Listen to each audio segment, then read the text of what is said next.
Daily daily তো আর বাজারে যেতে কারোরই ভালো লাগে না, তাই একবারেই মাছটা নিয়ে আসে। তো এখানে আছে ভেটকি মাছ, আর এটা লোটে মাছ, এটা ছেলের জন্য। আর এই ল্যাটা মাছটা এটা আমার জন্য। এই তেলাপিয়া মাছটা এটাও আমার জন্য, বাকি কেউ খায় না। আর পাবদা মাছটা সবাই খায়, তাই এর জন্য এটা একটু বেশি আনা হয়েছে। সবসময় তো বাড়ির সবার জন্যই আমরা চিন্তা করি, কিন্তু আমাদেরও চিন্তা মাঝে মধ্যে করতে হয়। তাই নিজেদের যেমন ইচ্ছা হয় সেরকম একদিন রান্না করে খেয়ে দেখবে, খুব ভালো লাগবে। এই মাছটাকে অনেকেই পছন্দ করে না, আবার আমার খুবই ভালো লাগে।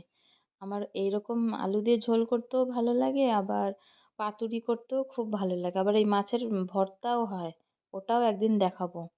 তো মাছগুলোকে ভালো করে ধুয়ে নুন হলুদ মেখে রেখেছিলাম। তারপরে একটু কড়াইতে তেল দিয়ে একটু হালকা মতন ভেজে নেব। বেশি কড়া ভাজতে লাগবে না এই মাছগুলো। তারপরে ওই তেলের মধ্যে আলুগুলোকেও আমি লাল করে ভেজে নেব। আলুগুলো এখানে লাল লাল হয়ে গেছে, তারপরে আমি দিয়ে দেবো হচ্ছে পেঁয়াজ, আদা, রসুন, নুন, হলুদ, লঙ্কার গুঁড়ো, জিরের গুঁড়ো। আজকে টাইমটা একটু কম ছিল, তাই সব একসাথেই দিয়ে দিলাম। তারপরে ভালো মতন এগুলো কষিয়ে নেব, যতক্ষণ না মশলার থেকে তেল ছাড়ছে। মশলাটা আমার কষানো হয়ে গেছে, তেলটা যে ছাড়ছে, এরপরে আমি দিয়ে দেবো পরিমাণ মতন জল। আর এই মাছটা যখনই রান্না করবে, সবসময় দেখবে টাটকা যেন মাছটা হয়। পুরনো বা বাসি মাছ হলে কিন্তু টেস্টটা ভালো আসবে না।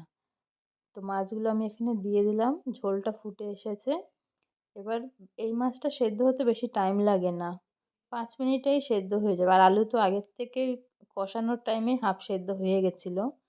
তো ঝোলটা ফুটে আসলে নামানোর আগে দিয়ে দেবো হচ্ছে ধনেপাতা কুচি দিয়ে দেবো। আপনারা যদি চান গরম মশলাও ইউজ করতে পারেন। তো জলটাও এখানে বেশি রাখবো না, একটু শুকিয়ে নেব। এই মাছটা তো আমার জন্য রান্না করেছি, আর পাবদা মাছটাও রান্না করেছি যাতে বাকি সবাইরাও খেতে পারে। আবার বলবেন না যে নিজের মতন রান্না করেছি, বাকিরা কেউ যাতে খেতে না পারে। পাবদা মাছটাও করেছি, ওটা সবাই পছন্দ করে। ওটার ভিডিওটা পরে একদিন শেয়ার করব। তো ধনেপাতা দেওয়ার পরে এই যে ঝোলটা এরকম থাকবে, তারপরে এই গ্যাসটা অফ করে দেবো। আর এই মাছের ঝোলটা সব সময় চেষ্টা করবেন যেন গরম থাকে সেই অবস্থায় খেতে। ঠান্ডা হয়ে গেলে কিন্তু ভালো লাগে না। গরম গরম ভাত দিয়ে আর এই মাছের ঝোল খুব ভালো লাগে।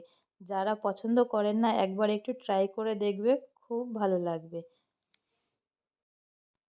আর আজকে সব আমি আমার ইচ্ছা মতনই রান্না করেছি, কারণ সব সময় তো সবার কথা ভেবে সবার পছন্দ মতনই রান্না করা হয়। আজকে একটু আমার ইচ্ছা মতন রান্না করেছি। তো আজকের ভিডিওটা কেমন লাগলো অবশ্যই জানাবে। সবাইকে টাটা।